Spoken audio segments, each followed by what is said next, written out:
Also, the classic mistake that I made in the past is whenever I put J-channel on both the door and the wall, end up being a clash there, and it would not let the door open all the way. So we're going to start with a 45 right here so that I can put another 45 right there and the door can be opened up all the way. And then we're going to cut right here. So I'll do is I'll mark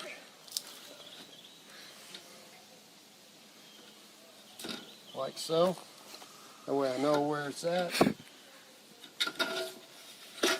So, and then we're going to fasten this with regular drywall screws.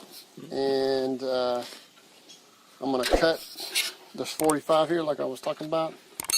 And we're going to fasten this J-channel so we'll have something pretty at the top. He doesn't really care that much, but I do. I want him to be happy, not be unhappy. I think you might have seen me do it on other videos. So the width of this J-channel is about an inch. So I'll just go an inch on either side of that center, and then I cut over to it in the middle. And I make it look real easy, but it's not as easy as all that. Then I cut that notch out. What it does is let me close up like so. So then I gotta Ty, you want to hold this? Try to put inside on that line.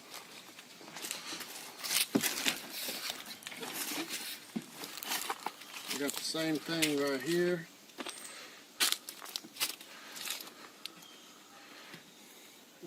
Let's see.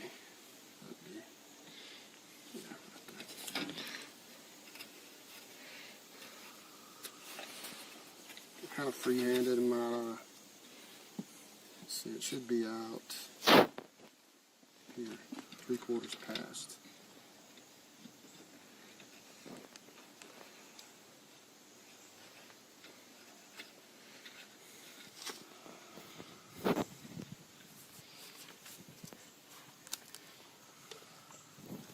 Tell people, I just got through telling the guy, hey, the day I stop making mistakes is the day I'm dead.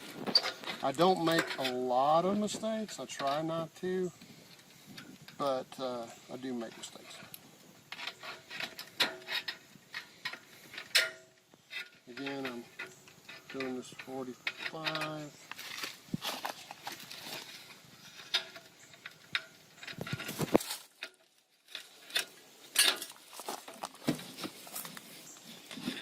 Looks like I'm going to cut a little bit more out of it.